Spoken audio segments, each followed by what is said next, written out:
तो दोस्तों आज हम लोग बात करने वाले हैं एसएससी जीडी से संबंधित क्वेश्चन यानी कि प्रीवियस ईयर के पहले क्वेश्चन देखेंगे कि यानी कि 11/2/2019 से संबंधित जो क्वेश्चन पूछा गया था ऑलरेडी एग्जामों में किस प्रकार प्रश्न पूछे गए थे। ध्यान रखिएगा 2019 के बाद में सभी के लिए ऑनलाइन एग्जाम जो क्रिएट किए गए हैं एसएससी जीडी से संबंधित भी रखा गया था। तो इसमें जो क्वेश्चंस ऑनलाइन से समक्ष रखा गया था उसी की अपेक्षा हम लोग इस क्लास को करने वाले हैं।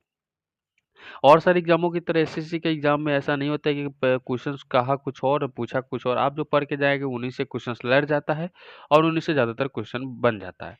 तो आपके लिए अगर आप ये सारे प्रैक्टिस सेट लगा लेते हैं तो आपके लिए काफ़ी बेस्ट बनेगा। तो आपको पहले प्रीवियस ईयर के क्वेश्चन देखना चाहिए, फिर आगे की ओर अग्रसर होना चाहिए। फॉर्म फिलअप नहीं किए तो फॉर्म फिलअप कर दीजिएगा। 25 तारीख से फॉर्म फिलअप होना शुरू हो गया है और अगले महीने दिन तक फॉर्म फिलअप होने वाला है। बहुत सारे कैंडिडेट, बहुत सारे स्टूडेंट इस फॉर्म को फिलअप करने वाले हैं, तो आप भी अगर अभी तक नहीं किए हैं तो कर दीजिए, बाद बाकी तो देखता जाएगा।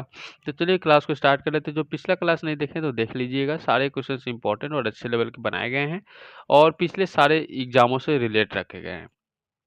मेरा पहला प्रश्न है कि निम्नलिखित में से कौन सी योजना वित्तीय समावेशन के लिए केंद्र सरकार के कदमों में से नहीं है।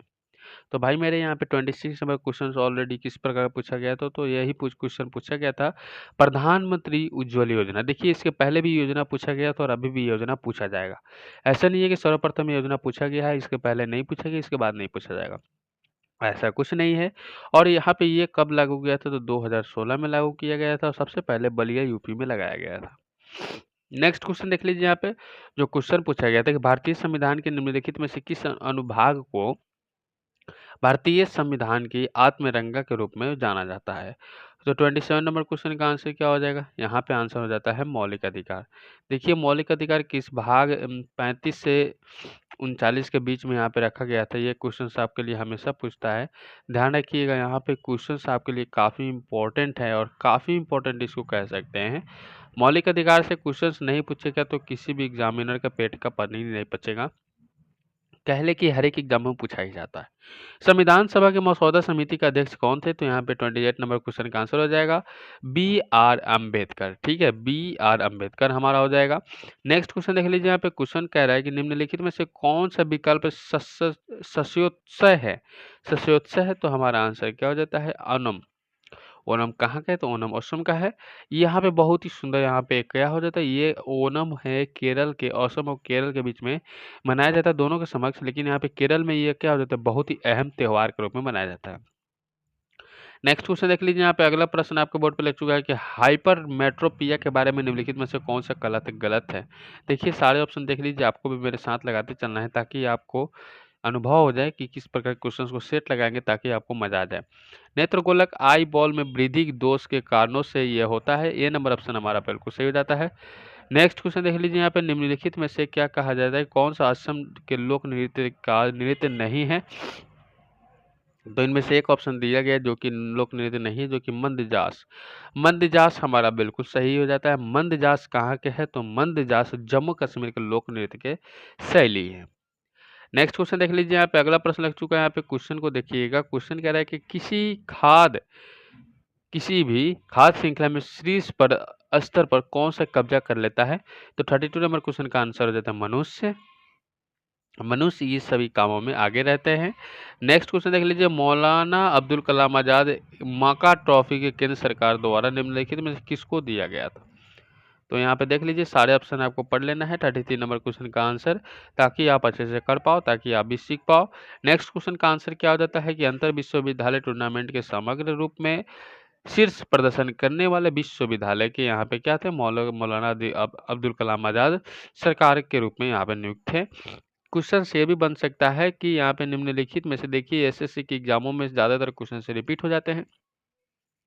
निम्नलिखित में से कौन सी गैर आवश्यक जीवन प्रक्रिया है, तो यहाँ पे 34 नंबर क्वेश्चन का आंसर हो जाता है संचारण। संचारण हमारा बिल्कुल सही हो जाता है। नेक्स्ट क्वेश्चन देख लीजिए। यहाँ पे क्वेश्चन कर रहे हैं निम्नलिखित में से किस राज्य में जनसंख्या घनत्व सबसे अधिक होता है। 35 नंबर क्वेश्चन का आंसर क्या हो जाता है बिहार। जनसंख्या घनत्व के रूप में बिहार सर्वप्रथम आगे रहते हैं और यहाँ पे आगे है ही। ठीक है, ये 2011 के जनगणना की अपेक्षा है।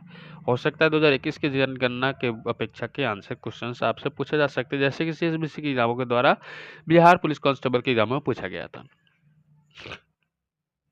भारतीय संविधान में अवशिष्ट मामलों पर कानून बनाने का अधिकार किसे सौंपा गया था? तो यहाँ पे आंसर हो जाता है केंद्र सरकार के द्वारा।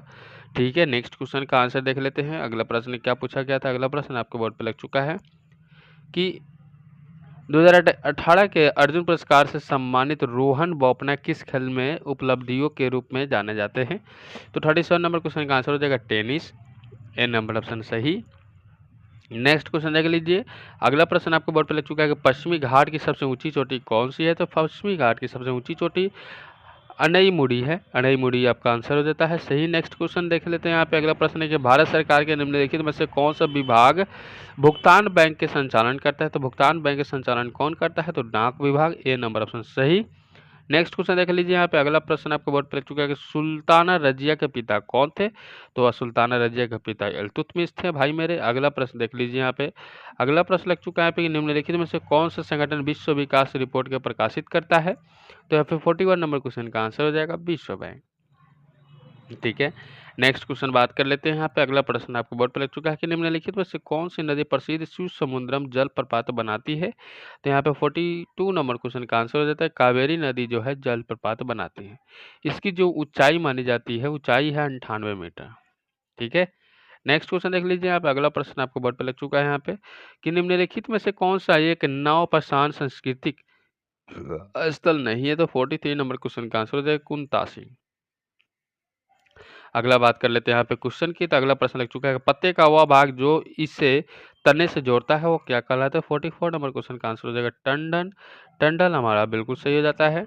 नेक्स्ट क्वेश्चन देख लीजिए। यहाँ पे अगला प्रश्न लग चुका है गुरुत्वाकर्षण बल के बारे में निम्नलिखित में से कौन सा कथन सही नहीं है? तो किस रूप में करें? तो गुरुत्वाकर्षण बल के रूप में। तो हमारा आंसर क्या हो जाता है? हमारा आंसर यहाँ पर सही नहीं है। न्यूटन ने गुरुत्वाकर्षण बल पर अपने शोध के कैपलर के सिद्धांतों का भरोसा किया है, ये हमारा सही नहीं है। कैपलर का भरोसा नहीं किया था। नेक्स्ट क्वेश्चन देख लीजिए। यहाँ पे अगला प्रश्न लग चुका है। यहाँ पे क्वेश्चन कह रहा है कि बिकमिंग शीर्षक पुस्तक का लेखक कौन है? देखिए पुस्तक तो पूछेगा लेकिन जरूरी नहीं है कि यही क्वेश्चन पूछे, किसी प्रकार पुस्तक से पूछा जा सकता है क्वेश्चन। तो आपको क्वेश्चन से संबंधित आपको याद रखना चाहिए, जितने भी पुस्तक है उन सभी के बारे में मोस्ट इंपॉर्टेंट याद कर लीजिएगा। फिलहाल बिकमिंग का जो होता है मिशेल ओबामा हो जाते हैं। नेक्स्ट क्वेश्चन आपको बोर्ड पर लग चुका है कि भारत में स्वदेशी आंदोलन के दौरान स्वराज ध्वज किसने डिजाइन किया था? तो 47 नंबर क्वेश्चन का आंसर जो महात्मा गांधी के द्वारा स्वराज ध्वज का यहाँ पे डिजाइन किया गया था। नेक्स्ट क्वेश्चन देख लीजिए। यहाँ पे अगला प्रश्न है कि भारतीय व्यापारी और समाज सेवी अजीम प्रेम जी को हाल में Chevalier de la Legion d' Honneur से सम्मानित किया गया था। यह किस देश का उच्चतम नागरिक सम्मान है? तो हमारा आंसर हो जाता है फ्रांस। सी नंबर ऑप्शन सही हो जाते हैं। नेक्स्ट क्वेश्चन देख लीजिए। यहाँ पे अगला प्रश्न लग चुका है यहाँ पे कि निम्नलिखित में से कौन विश्व विरासत स्थल नहीं है? तो विश्व विरासत स्थल कौन सा नहीं है? तो आदमगढ़ सैलार्स है। आदमगढ़ सैलार्स है हमारा बिल्कुल सही हो जाता है।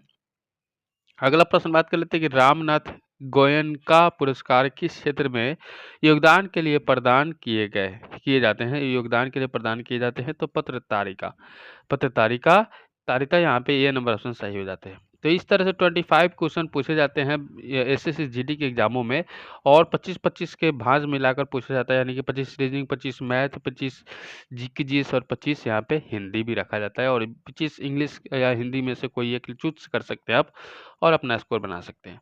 तो इसमें से अगर आप यहाँ पे 70 बना लेते हैं तो आपका आंसर परफेक्ट हो जाता है, आपका बिल्कुल सही हो जाता है।